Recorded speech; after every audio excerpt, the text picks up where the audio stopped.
and we'll move on to the next item on the agenda, which is the South East Bradford Link Road, seeking endorsement to follow the procurement route recommended. Now, I understand that there are a number of residents and councillors that wish to speak on this particular item. So before I open it up, I'll just run through the procedure of how we will run this item.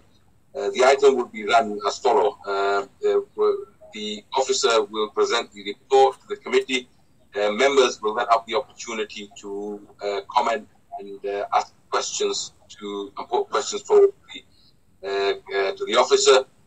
Then we will, once that's concluded, then we will open the meeting up to the members of the public that have put their name forward to speak on this particular item, and they will have up to 2 minutes each to address the committee. And if the officers wish to reply to them, they will be afforded that opportunity as well. So can I start off by inviting Richard Gelder, who I understand will be presenting this report, to present the report to the committee, please. Yeah, good evening, Chair. Richard Gelder, Highway Services Manager for Bradford Council. I'm joined on the call by Ben McCormack, who is also part of the project team that have been involved in the delivery of the South East Bradford Link Road. The report this evening is presented as a requirement of Contract Standing Order 4.7.1, which requires procurements over £2 million in value to be presented to the appropriate Review and Scrutiny Committee. What the procurement this report relates to is technical support for the preparation of the outline and potentially full business case for the South East Bradford Link Road, which is part of the wider West Yorkshire Transport Fund portfolio. I think just to put in context of where we are in terms of this scheme, because I am aware of a slight misconception that may have arisen following a recent newspaper article. Where we are in the overall programme is we have gone through the strategic outline case process of developing a range of options for a possible route connecting the South Bradford area of the district to a range of points, some in Leeds, some totally within Bradford. These are purely just effectively thick black lines on a plan. There's not been a great deal of detail gone into those, but just enough to see if they are technically feasible. The three options are actually set out in the diagram in figure 1 of the report, and are basically looking at alignments that join with the roundabout at the A650, B6135, Westgate Hill, and to the north, 3 cross-boundary alignment options that have been developed comprising alternative tie-ins at Dick Lane, Gypsy Lane Gyratory, and at Leeds Road in Leeds District.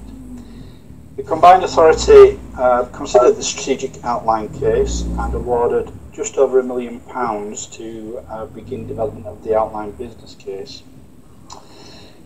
We've looked at actually how we can resource the delivery of the outline business case and potentially further on to the full business case, and we've identified a range of options which are set out in section 9 of the report. So option 1 is that we use our own internal resources, but as you can see from the report, we are fully committed at the moment, so that would delay consideration of any outline business case study until we could actually free resources. Option 2 would be to procure the schemes sequentially, so we would procure an outline business case and then we would do a separate procurement for a full business case. That potentially has an issue in that we could procure 2 different suppliers, which then means there's a period of time where there is a catch-up for the full business case supplier to understand some of the study work that was done for the outline business case. The third option is that we procure both the outline business case and the full business case through an appropriate framework, but with break clauses in it, so that if we do not progress further than the outline case, then there is no commission for the supplier beyond that point. However, should the outline business case prove the case successfully for a link road and proceed to full business case, then we have the ability just to roll that activity on with the current supplier. The recommendations in the report are, as per the contract standing orders, that this committee endorse the strategy of using the third option, which is using a framework to actually secure the development of the technical business cases for this project.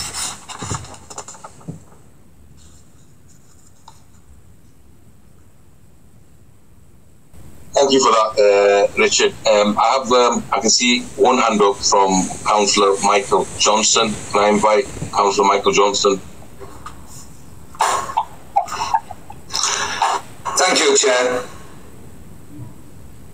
Thank you, Chair. We can hear you. You can hear me. Can you see me? Yes, we can see you. Okay, thank you.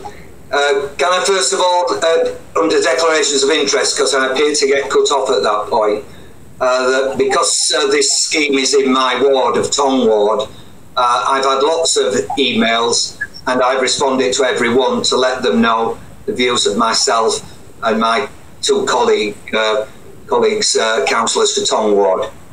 And our view is that I'm speaking in favour of the procurement strategy for the development of the outline and full business cases for the proposed South East Bradford Link Road. At this stage, the route of the road has not been decided, as the officers just explained.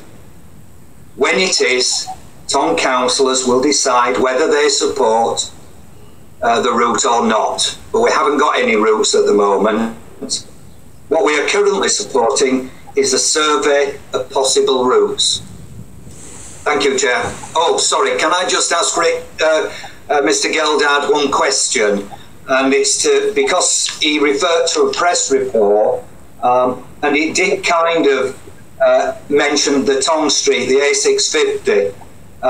Could the officer confirm that the widening, the improvements to Tong Street between Knowles Lane and Westgate Hill is still a priority for Bradford? Thank you very much, Chair.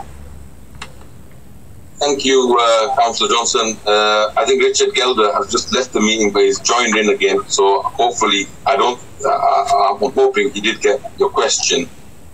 Richard?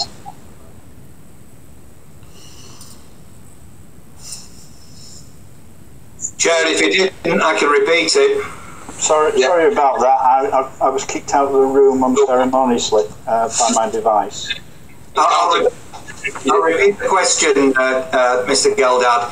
Can you confirm it's because of misleading press reports linking this road and Tong Street, which is also in my ward, the widening of Tong Street between Knowles Lane and Westgate Hill, that's the A650, can you confirm that it's still a priority for Bradford, please? Councillor Johnson, I can confirm it is still a priority for Bradford. We are pursuing that project through various funding streams, including the Transport Fund for West Yorkshire and the Major Route Network funding from the DFT. Thank you. Thank you, Councillor Johnson. Can I bring in Councillor Brendan Stubbs? Thank you very much, Chair. I have a couple of questions for Richard, but in case he drops out again, I'll ask them one at a time, and if you want to let other people have a go before I finish, just let me know, Chair. In creating an outline business case for this relief road, is it possible that we'd have any outcome other than a relief road at the end of it? I mean, could it result in us scrapping the plan? And if so, how likely is it that it might come out with an outcome that there is no relief road? Good evening, Councillor Stubbs. To answer that particular question, the outline business case, yeah, we could end up literally having no scheme at the end of it, because what we basically are going to do is take the optioneering that's taken place in the strategic outline case and do a bit more work behind that and look at the actual more detailed mechanics of delivery of a scheme, the cost of delivery of the scheme, the benefits of that scheme. It will be subject to transport modelling and air quality modelling, and at the end of it we come up with a solution that doesn't represent a good benefit cost ratio, it doesn't have the uplift in GVA that the transport fund requires, or it is undeliverable. Then what would happen is the combined authority could take the decision to not proceed with that. So that is a live possibility going forward, but the reason for the outline business case is to put some thought behind the process that's already happened, some technical background, shall we say, to that thought process. Okay, thank you. So my second question is about 3.2 in your report. You've got 5 bullet points of sort of key objectives of the scheme, but I'm not a resident of Tong, but I imagine whether as I look down these, point 1, I'm not sure that any resident in any part of the district would necessarily welcome 2,500 houses on their doorstep. So I struggle to see that as a positive key objective. 2 and 3, I'm not convinced, and I wonder if you could explain to me a little bit how a short section of road, which can only be a few miles long, is going to add anything other than a couple of minutes time saving to people's journeys. And then points 4, the Campaign for Rural Britain and various other people have pointed out in major reports they've conducted that quite often these road schemes over-ambitious in their sort of benefits at the beginning of the schemes and often result in the end of more traffic on roads than we had to start with. Neither of us want to see less benefits and more traffic on the roads, I don't think. And then in point 5, surely the air pollution doesn't disappear, we just move it, and we're moving it to where we're going to put a load of new houses. So I don't see how that is a benefit to anybody living in Tong or Bradford South now or in the future. So I just wonder if you could just explain why you think those are great key objectives, really. I'll try my best, Councillor Stubbs. In terms of the first bullet point, the unlocking of land, that is tied in with the emerging local plan and the allocations work that's being done behind that. So obviously my colleagues in the planning service have been looking at the development of the district through the next 15-20 years, and this particular area of the district has been identified as a potential growth area. So it's really saying that this scheme would potentially support the allocation of that area for additional housing to meet the council's requirement. In terms of bullet points 2 and 3, the journey time reliability, it's more recognising how that network works in the south of the district.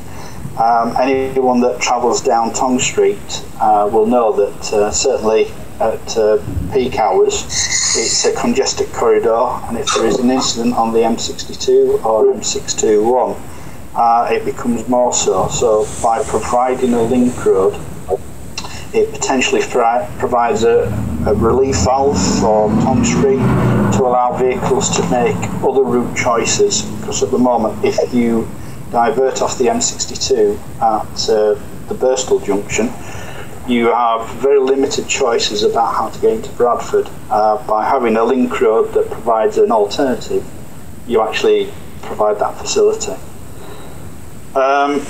In terms of the final bullet point, in terms of air quality, one of the things that Tong Street does suffer from is the fact that there is a lot of property adjacent to the highway, and so in terms of having receptors next to the generator of transport, it is quite significant, whereas the link road itself would actually not be in a canyon type effect.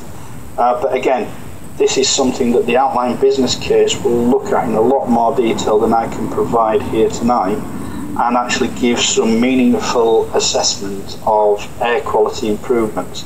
And if there are improvements, great. If there aren't improvements, it will say there are no improvements. But I can't put any figures on that, because that's what we're procuring is the answer to that question. Okay, my final question was just that in light of us, Leeds and the Combined Authority declaring a climate emergency, and us having quite a substantial area of underdeveloped brownfield sites along Sticker Lane, which it runs adjacent to the proposed routes as they are at the moment, why have we thought it was in the best interest to build another road and open up the opportunity for building a lot more houses and potential business space, which will have an environmental impact? Because not only will their existence have one, but removing the green fields, green belt, any woodland and any other sites like that takes away from the natural environment and its ability to soak up stuff. So that's my final question, is how we align that with the fact that we've all declared a climate emergency. I think it comes down to a question of timing, if I'm honest, Councillor Stubbs. The South East Bradford Link Road was put into the Transport Fund programme in 2014. In 2014, the council, like every other council in the UK, had not declared a climate emergency. Carbon and the climate have risen up the agenda in recent years, as has NOx emissions in terms of air quality. So we are dealing with 2 or 3 programmes that have been developed at different stages, that have different priorities when they were set out on. What I can say is, obviously, climate is now very much at the forefront of any decision, and so the Combined Authority have adjusted their metrics for assessment of schemes to take into account carbon and a scheme's contribution towards its route to zero carbon pathways. I can't say much more than that, really. It's purely down to timing. Excuse me, Chair, it's Assad Shah here. Just to notify the committee that Councillor Dunbar is supposed to be alternating for Councillor Mohammed. I received a text from Councillor Mohammed just prior to the commencement of the meeting. Thank you. Thank you, Assad, for that. Can I now get Councillor Heseltine on, please? Right, can you hear me? Are we good? Yes. Excellent. I have a few questions. Richard, you mentioned that the schemes are just 3 lines on a plan at the minute. We must have an idea of costs of these 3 lines, because there must be a maximum amount we can bid for, and those lines must fall within that. So do we have any anticipated 30 million, 40 million, whatever costs? Good evening, Councillor Heseltine. I think what I can say at this moment in time is, in terms of the Transport Fund itself, there is an allocation of 46 million for the road scheme. The lines on the plan that you've got there, because they are literally just lines on the plan, we do not have a definitive cost for them, but we have ranges of costs. Theirs range from 43 million to I think just under 60 million. So we do have a big range, some within the actual funding allocation for the Transport Fund, some that go beyond. And again, it goes back to what we're procuring is the detailed work to actually try and get some more science behind those numbers. Okay, thanks, Richard. If we're looking at costs of 40 to 60 million, have we considered that if that sort of funding is available, other schemes within Bradford District releasing brownfield sites, traffic issues, might actually give us a greater cost-benefit analysis in the long term? I think to answer that, I would have to say it goes back to how the Transport Fund was actually set up when the West Yorkshire Combined Authority was allocated its growth deal funding. In terms of the Transport Fund, it took a rather strange approach, I think is what I'll describe, in that it actually listed a range of schemes that it was going to deliver. So rather than having a pot of money that people could bid in for schemes, it actually said it is going to deliver XYZ schemes, of which South East Bradford Link Road was one. Unfortunately, what that means is we cannot do anything outside of that particular scheme description that was put forward in the growth deal bid. If there was a scheme, say in Shipley, that would do better benefit cost ratio results than South East Bradford Link Road, all we can do is look at the schemes that were declared in the Transport Fund, assess those, make sure they do represent value for money and are of a benefit to the wider populace, and progress those accordingly. So just following on from that, how did this particular scheme, rather than any other, magic its way into that fund idea? I would love to be able to say I can give you an answer to that. It was done in 2014. There were lots of working groups. I was not party to the decision-making process. Okay, so if I can sort of just move on a little bit to some of my other questions. In 2.2, it does mention that local residents will be engaged to gauge the support for each option. Would it have not been sensible to engage with the residents beforehand to see if any option or not would have been acceptable, rather than spending 1.1 million when locals don't want it? That goes back to the way that the Treasury Green Book works in terms of the assurance pathway that we go through. Effectively, what we are, I'm trying to think of an easy way of describing this. What we are doing is, we have said in our strategic outline case, we have an idea for a solution of a problem that has been identified. The outline business case builds on that idea and, shall we say, stress tests it, so that what we don't want to be doing is putting lots of ideas in front of people. We want to have done a bit of work in terms of that optioneering that we've already done. There may be some further refinement on that as we look at the technical aspects, but then when we get to a point where we think we actually have 1, 3, 5 route options, however many options we've got, that's when we actually engage with the public, just to see which, if any, they would support. And I'd say that goes down to the way the assurance pathway is designed. Right. And the final one, obviously when you look at the little map, it seems to plough through quite an unbuilt up area. Do we have a potential of the acreage or hectareage of land that will have to be released, whether it's greenbelt, brownfield, in the area, to make this a viable scheme? Again, that goes to the piece of work we're procuring. Obviously, we've got a range of costs. The costs are obviously a big factor in whether a scheme is viable, but it also, as I said before, aligns with the local plan and the allocations work. Now, that is something that colleagues in planning are doing. They will know what the overall residential ask is of the district going forward, and that will be what they are looking to release in this location, potentially as a growth zone for residential development. Okay, thanks, Richard. Okay, thank you. Thank you, Councillor Heseltine. Councillor Martin Love.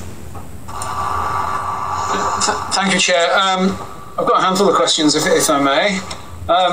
First one, Richard, is how was this figure that's been approved by WICA of £1.154 million arrived at, and is there any sort of breakdown of how that should be spent in terms of what's going to be spent on actual public consultation, what's going to be spent on actual feasibility of the various options? Good evening, Councillor Love. That figure is actually based on a range of activities, as you've pointed out. So it includes the study, undertaking transport modelling, air quality modelling, geotechnical surveys, topographical surveys, environmental surveys of potential routes, as well as consultation activities. I couldn't give you a detailed breakdown of that, unfortunately, this evening, but as I say, it has been worked up in terms of the potential cost based on similar type of schemes that we've done elsewhere in the district. Yeah. Thanks, Richard. It just seems odd to me that you're putting forward, there's a figure being put forward, and then we're going out to tender. I mean, if I was tendering for that, I'd probably put in a bid at 1,150,000. I certainly won't put in for 1,155,000. You're giving people a bit of a clue as to what they should be going for, and we could end up spending more than we need to. This is only for the outline business case. Is there a figure for the full business case, which would come afterwards? Could I just clarify that? That figure is just for the outline business case. What we are potentially procuring is the full business case as well. The full business case cost will be developed as part of the outline business case. So that is where there is a degree of uncertainty for any supplier in terms of what figure to tender, because they don't know if they're just looking at an outline business case development or a full business case development. So they need to think about what their potential overall cost will be. Right, so it's in the consultant's interest to get their outline business case through against any possible opposition, in order so that they can then go to the full business case and make the money from providing the full business case as well. Yeah. Right. Okay. The other questions I've got are about the governance of this. There's quite a bit of the length of the proposed roads on the little map that we've got. Quite a lot of that's in Leeds. Does all this have to go through Leeds and Leeds Council and their scrutiny committees, like it is doing here? In terms of the governance, actually, the majority of it is actually within Bradford. I know the majority is in Leeds, but some of it is in Leeds. I should have a say as well. There's a bit in Leeds, and what we are doing is we are working with our counterparts in Leeds about engaging with them in terms of the development and evolution of any proposals that come forward from this. Because it's not a scheme that Leeds are delivering, I'm not aware of any need for them to take a report to their scrutiny committees. But obviously, as schemes develop and ideas develop, if we do have a route option that does emerge in Leeds district, then obviously we will be talking to Leeds in detail about the scheme that's being developed. Right, thank you, Richard. I'm just looking at the map that you've given us on page 2 again. I think all three options do pass through Leeds. So you're saying that Bradford Council will be delivering a scheme that will actually put a road through part of Leeds, and we've not considered definitely engaging with the sort of the democratic process within Leeds Council. There is actually one route that is purely within Bradford and skirts around the Homewood estate. Actually emerges in Homewood itself.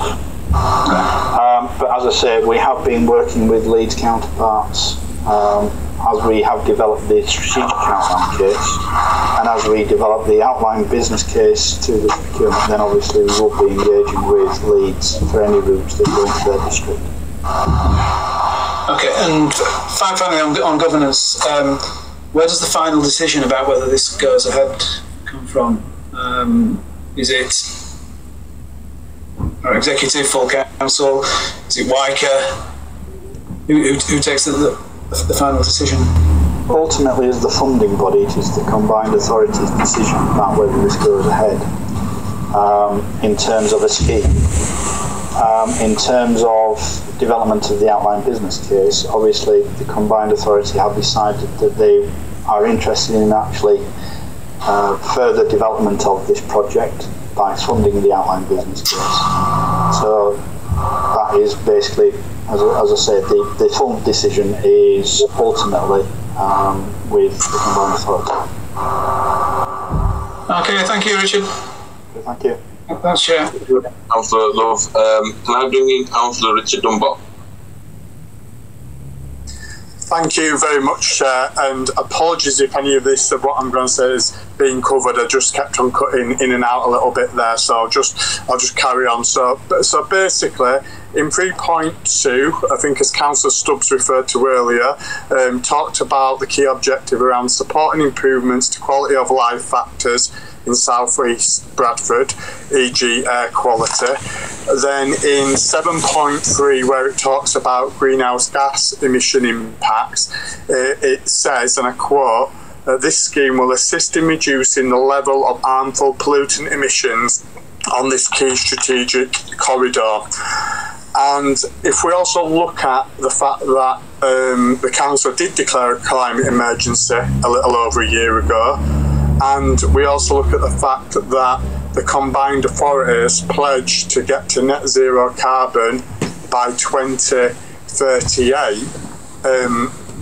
that on paper that might sound quite good, but any of climate credibility we might have had in this district and actually in the region, I think it's actually only undermined by investment in potential new major road schemes that, let's be honest, we don't need. It doesn't take a genius to know that new major road schemes will exacerbate the climate emergency, will lock in high carbon infrastructure and vehicle use, and actually it will cause a lot of upset and disturbance to local residents. So we all on this committee have been contacted over the past 48 hours or so, and we know there's a vast level of opposition to that. So my question to you, Richard, is does this scheme, which will unlock high carbon sort of infrastructure, does this actually go against the combined authorities' new matrix in terms of when taking account of climate related issues? Thank you, Councillor Dunbar. I have gone through this before, but I will reiterate it again. In terms of the climate emergency, obviously the combined authority is the ultimate body that decides whether the scheme is funded or not, have adjusted how they are assessing all transport schemes through the transport fund portfolio that they are responsible for, with a greater emphasis on carbon and carbon reduction, but also on air quality in general, so nitrous oxide emissions and things like that. What we've got in terms of this scheme is we've got effectively a corridor into Bradford district, which is subject to long congestion delays during normal peak hours, but also if there's an incident on the M62 near the Birstall junction, we have a route that people will divert off the M62 onto to get to places in the Bradford district that is not fit for purpose. This route gives the ability to have a route choice option, which is available to anyone on that corridor rather than coming down Tong Street. So it does potentially offer that ability for traffic to reroute. You are correct in that, obviously it is a road scheme, but one of the things we are trying to do by having this outline business case procurement is make sure that when any challenge is put about building the road scheme, we have finite and definitive answers about air quality, about carbon, about its value, about all the things that are in this report that at this moment in time we don't have. So that's really what we are here tonight to talk about. Is we've got a road scheme, it's in a programme, we need to prove to the funders, to residents, to the councils of Leeds and Bradford that it is a good idea, and the way we do that is through the outline business case. At this moment in time, we just have a strategic case which is optioneering. Yeah. Can I bring in Councillor Hurd, please? Can you hear me, Chair? Yes, I can hear you, Councillor. Yes. I have had a few residents come to me about this scheme, and they've talked about a gas feed, a large gas feed, and they say that these schemes are going to create big problems with the gas. And I was just wondering if the officer could just enlighten me a little bit about these concerns. Can he talk about this with me? Good evening, Councillor Hurd. Just in terms of that, obviously we are aware of all statutory undertakers' equipment that has been identified on potential routes, and one of those undertakers is a major gas network pipe. It's I think it's a medium pressure main from memory, which does have a lot of gas travelling through it. It's one of the core pieces of infrastructure of the gas network. Obviously, you know, we have made an allowance for how we would interact with that gas main in the strategic outline case, the piece of work that's being done. But we need to actually engage in further dialogue with the gas operating network to actually understand what we can do to either avoid, mitigate, divert, or otherwise deal with any issues associated with their equipment and a potential road scheme. It's much the same as we would do for any road scheme we do, be it a £2,000 piece of work or a £60 million piece of work. We have those conversations regularly, and we would obviously do that as a matter of course. Yeah. Richard, can you just look at the map and just give me a bit of indication as to where this gas feed is? Whereabouts are we looking? Can you just sort of give me a bit of direction? I'd love to be able to say I could tell you exactly where that gas main is. I don't have what part of the scheme? I don't have the records with me, unfortunately, this evening, Councillor Hurd. So what I can do is actually provide those to you separately. Thank you.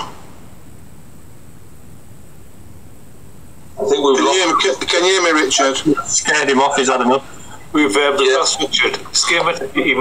Richard, come back. He might come on in. Give him a few minutes. If you just give him He's back on. Yeah. I'm sorry about that, Councillor Hurd. I got thrown out again. Not to worry. I just have concerns about this gas feed. Having listened to residents today, and I just wanted to bring it to the meeting tonight and just talk to you about it. As I was saying, I'm quite happy to provide the records that we have got of that gas feed that show its location. Yeah, I know it's a major feed, isn't it? Yeah. Yeah, thank you. Thanks, Richard. Thank you very much, Councillor Hurd, for that. Now, just very quickly, before I bring members in for the second time, I'm just conscious I want to give members who haven't spoken yet the opportunity to speak. Now, I did see Councillor Joanne Dodd's hand up, but I can't see it now. Did you wish to speak? I think what I had concerns of was covered, but I was just going to ask, that map is so small, you can't see, where it is, and it would be nice maybe for us to have an A4 size map where we can make out exactly where it is going. So if you could arrange that, please. That can be arranged, Councillor Dodds, definitely. Thank you, Councillor Dodds. Councillor Julie Linton. I can understand why where the gas runs isn't clear from this map, because I can't actually tell where the roads are on this map. What would be useful if we were going to be discussing things like this is if we had a true map of definitive routes that are suggested, because I find it very difficult to agree on some if we don't actually have the information in front of us of what these possible routes may be. There must be an indication of where they may be and what that might go through. At the moment, people are just guessing, and that's what's causing the panic. So I'd just like to say if reports like this are being brought to us, it would be really useful to actually have, you know, be able to work out whereabouts we're talking about, because I find it very difficult to look at this map and work that out. Yeah. Thank you. Could I just respond to that? And it goes back to the description of where we are in this stage. We do not have definitive routes. We have potential options, and these are, as I've described, notionally thick black lines on plans. The CAD status that you've got in the map there potentially belies how much work has actually gone into actually understanding potential route options. We can provide bigger maps, but again, it is with that health warning that these are just initial ideas. They are not definitive. Councillor Brendan Stubbs.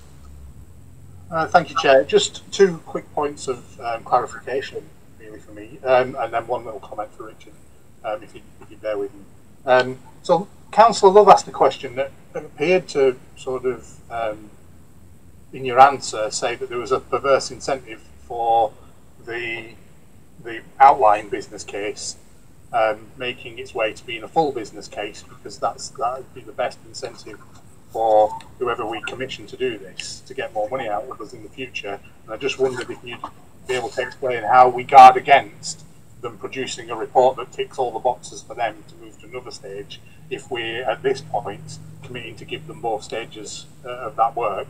My second point was just in relation to Tong Street and its proposed redevelopment and widening. Where does the benefits of that potential work and the timeline of it fit with this scheme? It strikes me that we might say that we need this scheme down the line and then find that the developments on Tong Street actually alleviate most of the problems, and we've ended up spending £60 million on something that we could maybe have done without, with a few other minor alterations to other roads, or even major ones, but at much less cost to the environment and the purse. And finally, Richard, I realise that this is your world, and acronyms come off the top with the end of your tongue really easily.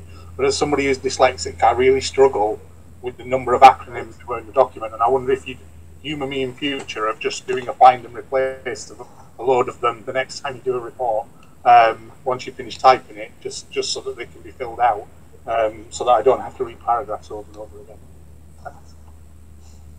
Thank you, Councillor Stubbs. Yeah, point taken about the acronyms. I'll be honest, I thought I had done quite a job with reducing the number, but obviously, you know, page 3, that's quite a lot, as I've just seen flicking through the report. So picking up on your first point about the potential perverse incentive for a consultant to write a report that gets through to OBC and beyond to FBC. The OBC itself is independently assessed by the Combined Authority. And the Combined Authority are very, very rigorous in how they assess outline business cases and full business cases for all the schemes. They have their own independent experts look at everything from the transport model that is used to justify traffic movements, air quality modelling, business people who advise on cost certainty and things like that. So it's not within Bradford's gift to say that's a fantastic outline business case, let's get on to the full business case. It is the Combined Authority who provide that overall assurance, and that's their role. And they have quite big teams actually looking at these things, as do the Department of Transport for their type schemes. So it's not simply a case of writing a wonderful report and let's get on and move on. There is that rigour, that test that is applied by the Combined Authority. Because at the end of the day, they are accountable to government for spending the gross deal monies, and if the justification doesn't stack up and they know it doesn't stack up, then it puts them in a precarious position about funding from government. So they are acting as the gatekeeper, and that's the role that they do take very seriously indeed. In terms of Tong Street widening, I'd love to be able to say that I would be able to give you a definitive timeline for Tong Street. It was ahead of this scheme in the Transport Fund programme, but when we actually submitted the outline business case for Tong Street, just to prove how good the CA are at stopping schemes progressing, they actually decided not to progress with Tong Street outline business case because the costing was beyond the funding envelope within the Transport Fund. But they are working with us through the Department for Transport's major road network funding stream to actually get funding from that to actually complement the Transport Fund.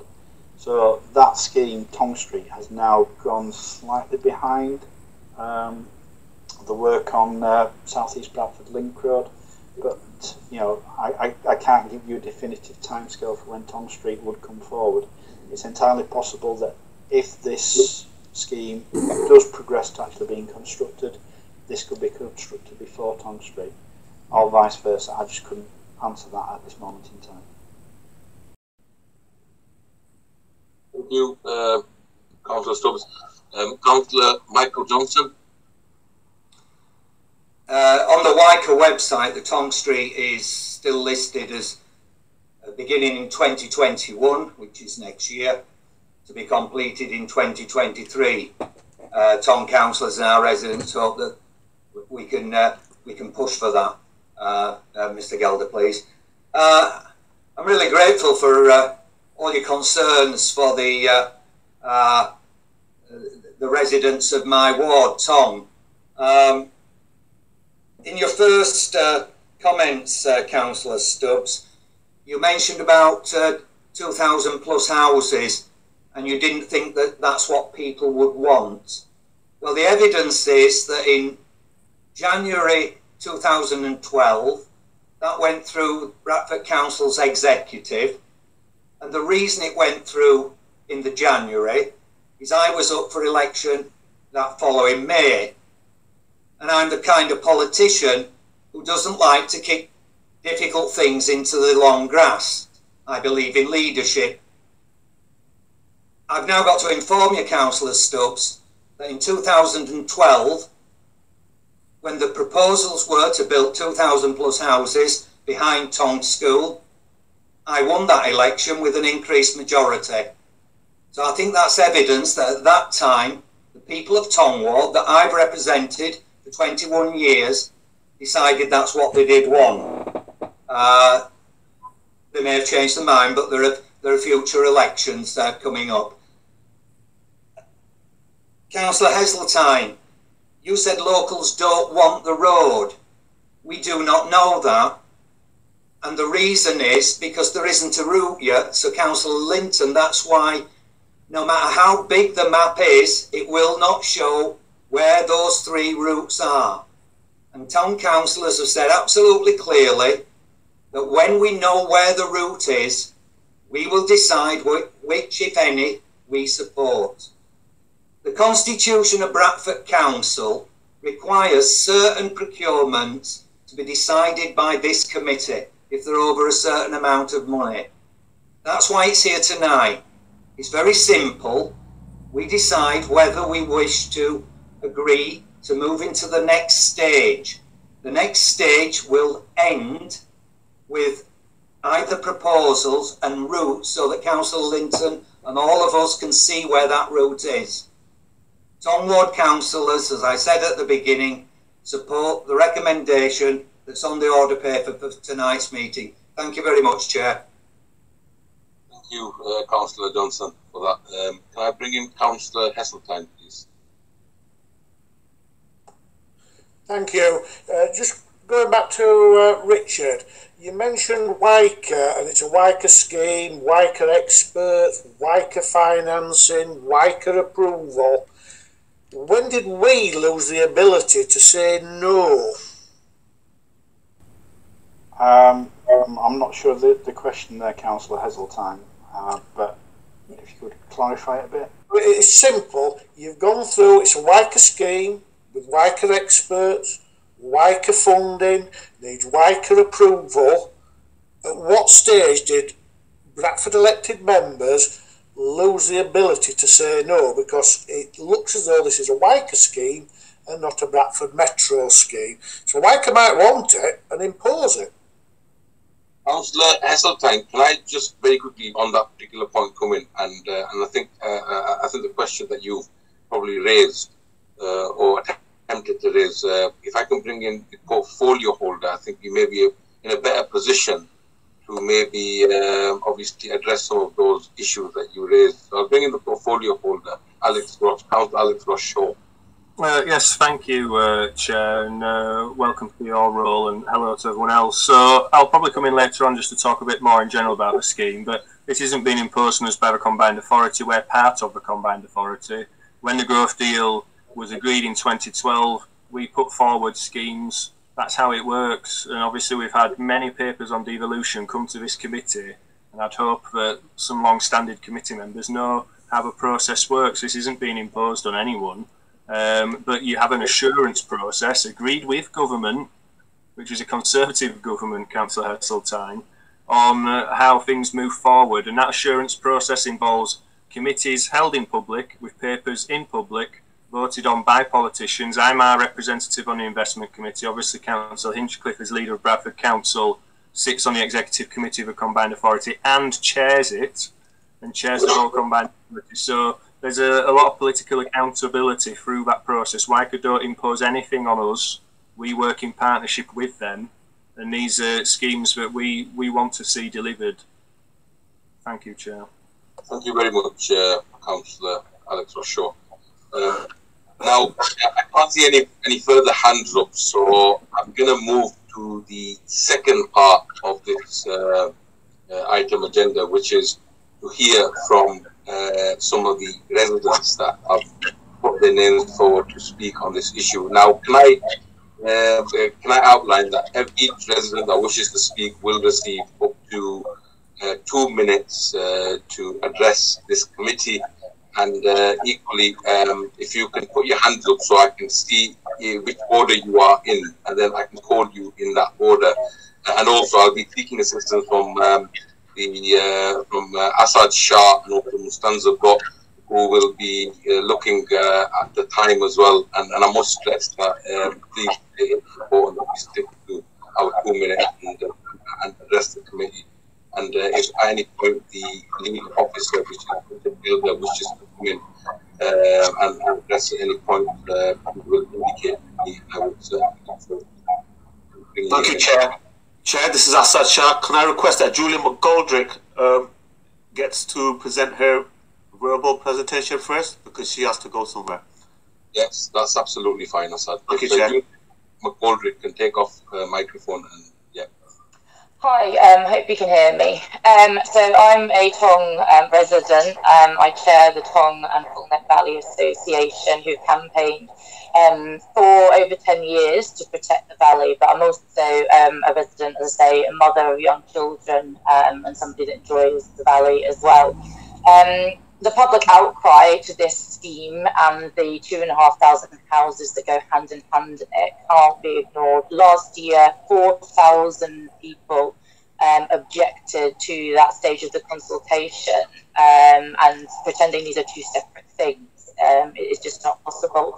The TNA also ran this poll on Friday, where there were over 900 responses, 77% against the road. So I just want to draw the members' attention to the fact that any suggestion of this sort of plan to destroy protected greenbelt, countryside, wildlife, ancient woodlands is outdated. The climate emergency, the schemes that have now come in, this all needs reassessing alongside that now. So I'm appealing to you not just to wave this decision through this evening, to think seriously about it. And as a representative of the local community, I know what Michael Johnson just said about what happened in 2012. Times have changed and the council needs to take that into consideration. We are harnessing the public opposition. We are taking legal advice. We are working not just with a private firm, but also with the CPRE, Friends of the Earth, and other groups involved in challenging road building on a national level. So the fourth option for you is to go ahead with, is to stop this in its tracks right now, give the money back to the combined authority, because if this scheme doesn't go ahead, it's going to be myself and the rest of the community that foot the bill for another project that fails. So please stop it now. Thank you. Thank you very much, Julia McGoldrick, for that. And I now bring in David Robinson, please. Thanks very much for allowing me to speak, Chair. I'm representing the Bradford Cycling Campaign, which I chair, and we work for the people of Bradford to improve options for active travel across the district. I sit on the advisory group for City Connect, which is part of Wicker, and work with the council on a number of cycling-related projects. I'm also a car owner and a Bradford resident and employer. So we've been both encouraged by some aspects of these kind of schemes rolled out across Bradford, but also dismayed at the continuation of projects which propose major road widening and new major road construction, of which this link road is a prime example. And the misuse of clean air and active travel agendas to support road building within the wording. During lockdown, we saw what a low traffic environment in which we could hear birdsong was like. People could smell clean air and felt safe to walk and cycle with their children. It's been proven in many surveys nationally and locally that people don't want to go back to normal in this regard, and it shouldn't take a pandemic and so much death and suffering to show us this. The major new road schemes in congested areas is back to normal, but on steroids. The active travel concentration and temporary routes that were mentioned earlier is obviously linked to this and a way of building back greener. Building new roads to cope with congestion is like buying bigger trousers to deal with obesity. We need to go on a bit of a diet in Bradford and wean ourselves off this tarmac and petrol addiction. London has realised you can't build your way out of congestion. Birmingham is literally removing some of its roads in realisation of this. The key phrase we need to understand in Bradford is induced demand. More capacity for cars equals more cars. Without a traffic reduction strategy, you're on a route to nowhere. Traffic reduction is possible. People have now realised a lot of people can work from home. And if roads are frightening and less frightening because of lower traffic, I'm very grateful. Thank you very much. Thank you. And I now bring in Caroline Duvia, please. Hi, thank you, Chair. Can you see me and can you hear me? We can. Can I just request Mr. Robinson switch off his microphone, please? Thank you. Okay, so my point regarding the scheme relates to public transport in particular.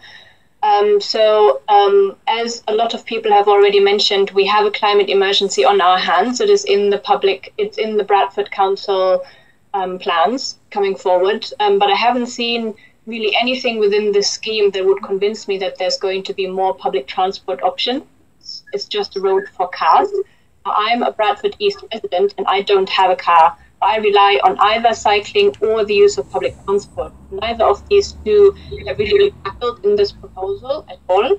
And I don't know how a road scheme can really help us, especially in Bradford. We are a council with a lot of deprivation, especially in East Bradford. So I think we should concentrate on things that make it better for people who can't afford to use the car, to use public transport, to use cycling, to use active travel. So I think a lot of points that I wanted to make have already been raised by the two other public speakers, so I will leave it at that. And so I would advise the councillors to vote. Thank you. Thank you very much, Caroline Dewey, for that. Can I now invite Anna Watson from Clean Air to come forward and address the committee? Hello, thank you very much, Chair, for allowing me to speak. I'm Anna Watson. I'm here on behalf of Clean Air Bradford. We're a group of community groups that are concerned about air pollution, mainly based in Shipley, but we're concerned about air pollution throughout Bradford.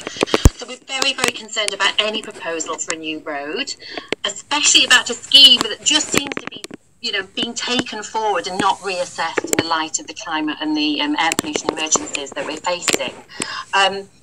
I think I've just heard the officer say we need to spend the money to prove it's a good idea. What about if it's not a good idea? We already know that. It goes against what Bradford, Wicker and Leeds are saying on the climate emergency. Wicker itself has a target in its own transport strategy saying that it wants to deliver and reduce air pollution and emissions of CO2, NOx and particulates to zero as much as possible. So any new road is in breach of Wicker's own target. Obviously, we've heard that, you know, official evaluations of road schemes show that they generate more traffic. And also, even when they've been planned to bring about economic benefit, there is very little evidence of that. What they tend to do is move economic activity within an area. And obviously that will be really of concern for Bradford because, as we heard this evening, we want to see a generation of the city centre. As you know, we've got illegal levels of air pollution in Bradford, mainly due to traffic. There's good work going on to bring in a clean air zone. But more and more evidence is linking air pollution to very poor health outcomes. Our very own Professor John Wright from Born in Bradford says that air pollution is linked to toxicity in almost every organ of our body. It's the lungs, the heart disease, dementia, obesity and diabetes. And the cost to our health system is vast and the human cost is incalculable. One of the key recommendations of the BIB research is to reduce air pollution, to improve the health of the children in Bradford. And unfortunately, that's not going to be able to come about if we build roads. We need to be focusing our energy and our money on improving health outcomes. And now is not the time for the council to be even thinking of spending money on a scheme that threatens the health of people, the people of Bradford, now and in the future. Thank you. Thank you very much. Sorry. Thank you very much for that. Can I now invite Jane Tulis, please?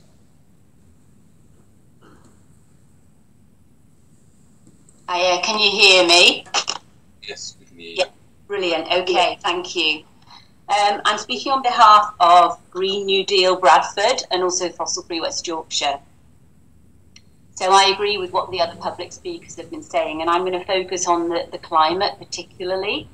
So the UK is bound by climate law, and there's now clear case law that local councils must take into account legally binding commitments to reduce our emissions. So you might be aware in February this year, the government's planned expansion of Heathrow was ruled illegal because the Paris Agreement had not been considered. The Court of Appeal reaffirmed the National Planning Policy Framework guidance that any planning development must be sustainable.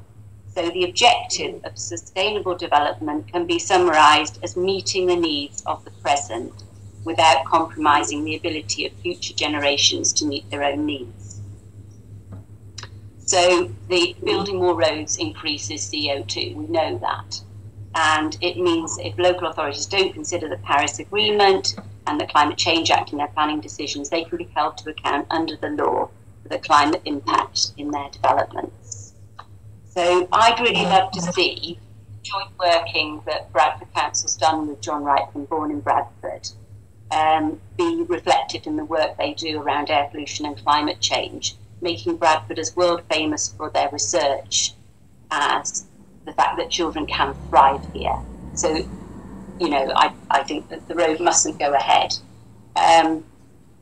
Just to finish, Sir David King, the government's former chief scientific advisor, warned that whatever we do over the next 10 years on climate change will determine the future of humanity for the next 10,000 years. Now that obviously brings us to a close on the second aspect of this report. Now, I think it's only fair to invite the portfolio holder in at this particular time to obviously address this maybe as well in relation to the moment. The Councillor Alec Croshaw. Thank you, Chair, and thank everyone who's spoken, and thank you to the members of the public who've come as well. I know obviously it's a bit of time out of your life, probably easier to do it on WebEx than it is in City Hall, but there we go, it's a new world. I wrote notes as went along just to try and capture some of the points, and as I've lost space on the page. My writing's got smaller and smaller and smaller, so apologies if I start to squint halfway through. But address some of the points about the process already. I think it's key to understand this is basically a procedural item. It's about the procurement process itself. It's about making sure that it's transparent and accountable, that members can question it, and I hope all members feel that. But what it's not about is saying this route here, that route there, this is the final outcome. I think Councillor Johnson's kind of gone into a real decent amount of detail, worked very closely with Tong councillors on this, where they've made their views clear about how they'd like it to proceed, and officers have followed that. So it's clear that this is really about moving to the next step where those routes are considered and that demand and where we might need to meet that demand. And I think it's clear, actually, I think one of the speakers mentioned in terms of the funding for this, it's not a situation where we can just switch it to something else. It goes back into a combined authority pot and will be bid for by other authorities. So the money would be lost to Bradford, which I appreciate. If you're not keen on any scheme at all, that might be no great loss. I think it could have real potential ramifications for Bradford in the future. Just to go through some elements of the scheme, I think, you know, this isn't about a road for the sake of a road, in my view. I think this is about trying to regenerate areas, a wider area of Bradford, Tong as an area, Homewood, and connecting it in with better infrastructure. But it's also about housing, and I do note a little that, you know, completely understand those climate arguments, and I'll come on to them in a bit, but there were very few arguments about housing, and I suspect that those members, you know, Councillor Stubbs won't be arguing for the housing need that we might place here to go into his ward, and neither will Councillor Hasseltine, and it is a very contentious topic and it's very difficult, and we completely understand that, but we do have housing need that we have to try find for the district, and employment sites are in short supply as well. So fully understand that you know, you don't want to shift economic activity from one area to another, but you know, I do speak to businesses very frequently, and our economic development team do, who want to expand, want to stay in Bradford, and want to create jobs in Bradford, and they don't have the space to do that. So all that kind of underpins why we feel the need to look for these routes. It's not a simple case of just build a road for the sake of a road, although we also need to look at the strength of that infrastructure. But I feel that if you look at our overall priorities, and you know, Councillor Hasseltine mentioned some of the other schemes, or what are the other schemes and how they go into that pot. You look at our biggest transport priorities for this district. It's Northern Powerhouse Rail, high-speed rail going into the city centre, getting off the branch line for Bradford. That's the single most transformative thing we can do, and that will generate a huge amount of modal shift, generate that activity in the city centre, and help us really build a critical mass in the city centre of housing as part of that, brownfield sites, that then can help take the pressure off other areas as well. So these are the things we're looking at through the planning process. You've got mass transit as another major thing we want to deliver, again looking at that Leeds-Bradford corridor. And picking up, whereas Northern Powerhouse Rail would be city centre to city centre, mass transit then picks up the communities in between as well. And again, that really generates a shift towards sustainable transport. Within the city centre, transforming cities, I mentioned devolution earlier, obviously as part of that.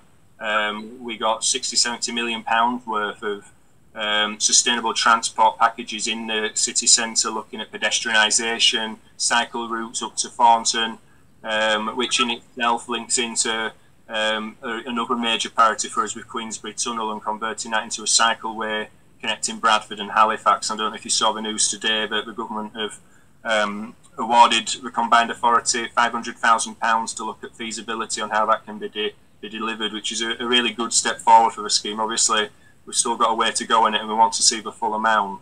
But that shows you where the wider context of where our priorities are, and I do think it's important to acknowledge that as well. And although completely understand that, you know, Dave Robinson, who I know well and is a passionate advocate for cycling in the district, would be wary of us saying, here's a road, but here's also some other things attached to it. But these schemes are looking at sustainable options as well as part of that, such as cycleways. And we've got the same thing with Shipley Canal Road Corridor Programme, looking at Manningham Lane, which we've just consulted on, looking at serious traffic calming along a major arterial, huge 20-mile-an-hour zones, and also segregated cycleways. So there's all these schemes as part of a wider transport package, I do think we need to look at more in the round. In terms of brownfield sites and sort of how those numbers work, obviously we had the core strategy a couple of years ago, which we've reviewed in light of various demographic trends that we anticipate, things like Brexit and other things, and I'm sure this will be part of that.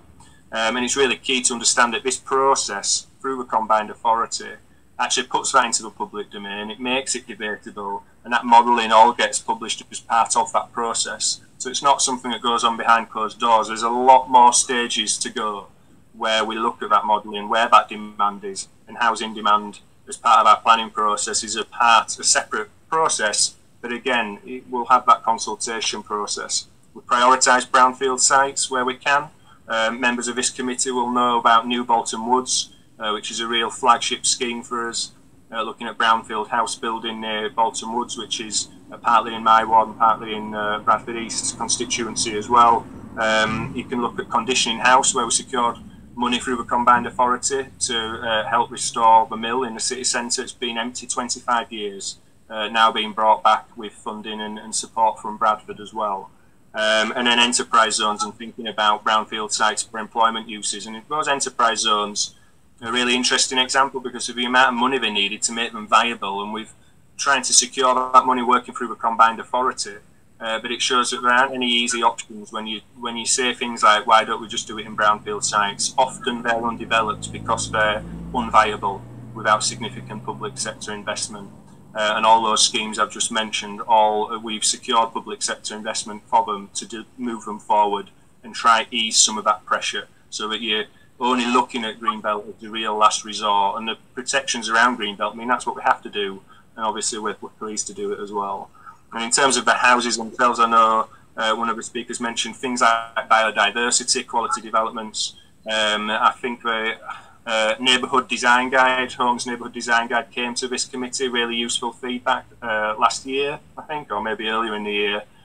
And that really looks at trying to create sustainable communities. So any new housing that comes in and around in the future, and we are talking quite a way into the future potentially, will look to be far more sustainable than probably the communities you or I live in, with things like doorstep biodiversity gains, cycleways, more for cycle storage in housing, so they don't just take into account car parking as well. So right across the council, we're addressing this matter and taking it very seriously indeed, but we still need that infrastructure to deliver growth, and it is a challenge. The combined authority, we can talk about the sort of climate emergency targets. They also want housing, they also want employment as well, and that's, you know, it's a circle we're all trying to square on how you can go to circular economy and green growth. So we move away from business as usual, but we still need housing for the future as well. So hope that was all right, Chair. I appreciate I kind of went into a fair whack of detail, but I wanted to give it the seriousness it deserved. And like I say, this is a procedural item about voting through the procurement, and I'm sure we'll be back many times to discuss the detail of what might come out of that process and which option, if any, we'll end up going with. Thank you, Chair. Thank you very much, Councillor Osho, for obviously giving us the wider context as well in this particular thing. And you're absolutely right. This is a procedural item, and therefore, yes, absolutely. So at a later stage, if any proposals are put forward in more that are obviously seen better, then we can bring that always back to the committee and obviously start looking into stuff like this. So I'm a bit conscious on time, so I can see that I can't see any hands up apart from Councillor Michael Johnson. So I'm going to make Councillor Johnson the last speaker on this, and then hopefully we can start discussing some recommendations. So Councillor Johnson. Thank you, Chair. I just want to add to what the portfolio said and commenting on the public speakers that we just heard. Only one of the public speakers lived in Tong ward. There was no one from either Homewood or Biley, which are the largest populations within Tong ward. The speaker was Julia McGoldrick, and she mentioned ancient woodlands.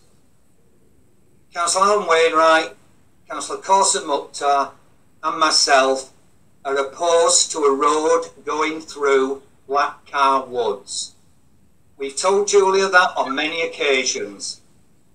I just find it that if you put around these kind of scare stories, you can muster up opposition. We will, if one of the routes goes through Black Car Woods, we will oppose it. As far as the houses go, there are 30 wards in Bradford. It's obviously difficult for councillors to propose house building because most of us think it doesn't make us popular. But honest it does. And as I proved in 2012, if you are honest with the public, you may be rewarded by an increased majority. And the truth is that we will be short of houses in Bradford. And I said in 2012 to my constituents, do you want me not to look into the future to 2030 and beyond, when your children and your grandchildren may be short of housing? And the decision that they came to was to re-elect me. Thank you very much. Thank you for that, Councillor Johnson. As always, you make a very powerful and obviously let your obviously emotions be known. So I'm very grateful for that. On recommendations, members of this committee, I for one feel that a recommendation that I will be putting forward will be that one in 10.1, but with an addition of where it reads, the second to last line reads, through the use of a single procurement exercise for the South East Bradford Link road project through an appropriate framework, ensuring, the addition is ensuring air quality and climate change are recognised in the framework. That's something that I will be forwarding as a recommendations, and it's open to the members if any questions. Councillor Stubbs has indicated. Thank you, Chair. I appreciate the effort in trying to change the recommendation, but I won't be able to support that recommendation, I'm afraid. I understand Councillor Johnson makes some good points, and I have opposed housing development in my ward, but I've also promoted it where it's been on sites that were brownfield or that added a benefit overall to the ward, rather than destroyed green space and green fields that once lost are gone forever. I don't want to get into a fight with Councillor Johnson, but I just want to be clear that I believe I treat everything in front of me on the merits of the thing in front of me. I cannot see any of the options in front of us, including the recommendation as amended, something that I can support, given the climate emergency, given the fact that this scheme appears to exist in a time before COVID-19 and climate emergencies, and no effort has been made by the officer to explain how we look to amend it in the meantime. So I'll be voting against that. I would like us to see a recommendation that said, can we go away and amend this and send it back to another round of WICA? But if that's not the feeling of other councillors, then I'll just vote against it. Thank you. Thank you very much, Councillor Stubbs, for that. Can I bring in Councillor Martin Love? Thank you, Chair. Yeah, I agree with Brendan on what he said. I appreciate what you've done, Chair, about trying to ensure that climate change and air quality are considered. I suspect from what Richard told us earlier that would probably be the case anyway, but I think, as Brendan suggested, if we could have a resolution which said to send it back to WICA for reconsideration, and then I'd support that, but I can't support the recommendation as you put forward, Chair. Thanks. Thank you very much. Councillor David Heseltine. Thank you, Chair. A lot of respect for Councillor Johnson, and obviously he worked hard in his constituency. I am a great advocate of Brownfield First, and I think this scheme has an unintended implication that a lot of green field will go. It really does need a review. The nearly discussion, other stuff fleshed out within it regarding Tong Street and the benefits that could be made there. And likewise to my two colleagues that have already spoken, I am not minded to support it. Thank you very much, Councillor Heseltine. Can I get in Councillor Alex Rochaud, who I understand wants to say something? Yeah, thank you. No, I was just going to come back. I mean, I think, ironically, Martin addressed Brendan's point slightly anyway, but I just think it was a bit unfair to suggest that our officers hadn't acknowledged the sort of changes since the scheme was first mooted. I mean, major infrastructure projects do take a long time to come forward. I think we shouldn't be naive about that. The officers have made absolutely clear that things like air quality, things like climate change absolutely will be addressed through the process. So sending it back to say, well, what about climate emergency would simply delay things. It wouldn't deliver anything. If we want to address that, we need to do the work to consider what it is. And just on Councillor Heseltine's point on Tong Street, obviously we want to see that improved as well, but you've got to address that fundamental need for housing and regeneration as well. And it's not just about, oh, well, maybe Tong Street gets better anyway, so you don't need an extra road. If we need to put houses somewhere in the district, and we all face that challenge, then you'll need infrastructure to go with it. And I think this is just that procedure to allow us to do that investigatory work and consider those options. But I just wanted to clarify those points. Thank you, Chair. Thank you, Councillor Alex Rochaud. Can I bring in Councillor Hurd, please? Unmute yourself, Councillor Hurd. Can you hear me, Chair? We can, yeah. Yeah. I just have alarm bells ringing in my ears, listening to and reading about the 4,000 objectors to this scheme. It just makes you feel that people want us to listen to them. And we must listen to people and we must take notice. When you're 4,000 people that's objected, it's a lot of people. And maybe we need to have another look at this in a different way. That's my point. Thank you, Chair. Thank you very much, Councillor Hurd. Councillor John Dodds. Can you just confirm which option you said? Because I think, did you say option 1, which was the delayed delivery? No, the recommendation is, if you look up 10.1, the recommendation that reads, the Regeneration Overview Scrutiny Committee approved the procurement strategy for the appointment of a suitably qualified consultant to develop the required business case to support the delivery of the South East Bradford Link Road project through an appropriate framework. And the extra part that I added in there was ensuring air quality and climate change are recognised in the framework. So is that option 3? Yes. Apologies. Councillor, anything else, Councillor Dodds? That's fine. Okay. Councillor Dumba? Thank you, Chair. I'm also minded not to support, even with the recommendation, amendments to the recommendation as you suggested. I think it amounts to greenwashing at best, and actually I'm thinking about the health of people in the district, thinking about reports I've read from the Bradford Institute for Health Research, thinking about a lot of what John Wright said around air quality, etc. So I'll be voting against the proposal. Thank you, Councillor Dumba. Just on this particular thing, I think it's important to understand and that we're not asking this committee, and we have to be very clear here, this committee does not approve decisions that are undertaken by the executive. What this committee does is it sets out some it allows us to comment and deliver those comments and our concerns to the officers for them to then adapt that within the report that goes forward into the committee. So we don't have, it's not in the gift of this committee to approve anything.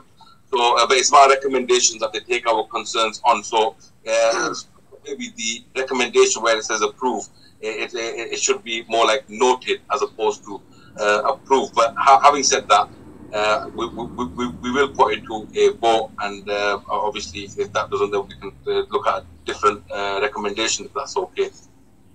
So I'll go through the councillors' names. Councillor David Heseltine. Against. Councillor Chris Hurd. Your microphone, Councillor Hurd. Can you hear me? Yes. Can you hear me? Against. Councillor Joan Dodds. Against. Thank you, Councillor Hurd. Support. Councillor Martin Love.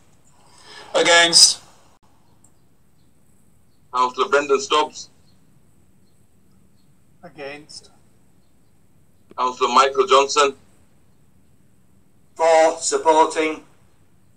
Councillor Julie Linton.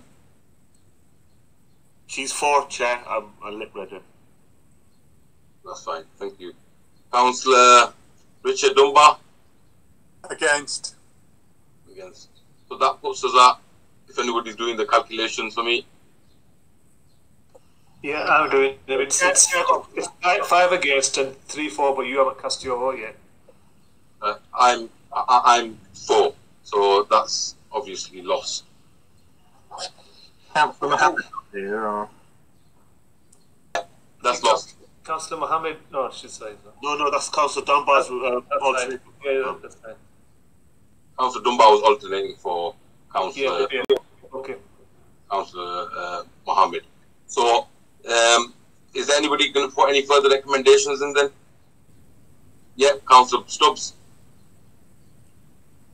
Thank you, Chair. I'm not sure how exactly you'd word it, but I'll have a bash at saying something, and then maybe other councillors can come in, and between us we can come up with something. But I would be inclined to support a motion that said, while we accept, and I wasn't trying to do down the officers earlier on, while we accept that this was put together before major events in the world have occurred that have, changed the reality on the ground, we think this scheme can't progress at this point, and that we would either ask for some time to look to reevaluate it in light of climate change, COVID-19, climate emergency. Councillor Stubbs, can I just pause you there for a minute, if you don't mind? I've just realised there's some sort of I've just looked at if you look at your screens, Councillor Nusrat shows that she's still in the meeting. So I'm just thinking I might not have casted her vote. Chair, Councillor Dunbar is alternating for Councillor Nusrat Mohammed. So that's fine. So can we kick out Councillor? Yeah. Chair, can I just say I was having IT problems, so I'm able to hear everything that's happening and see all members, but I wasn't able to participate. Hence, I asked Councillor Richard Dunbar, because he was able to participate. So I won't be casting a vote because Richard Dunbar has taken my vote.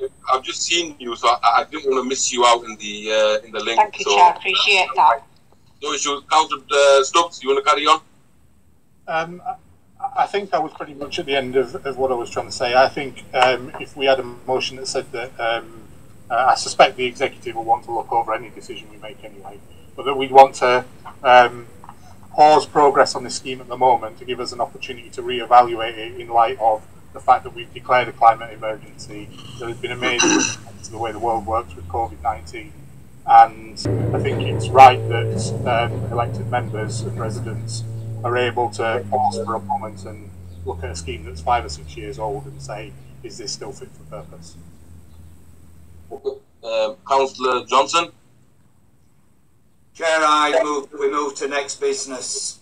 I think the committee voted, they made the decision.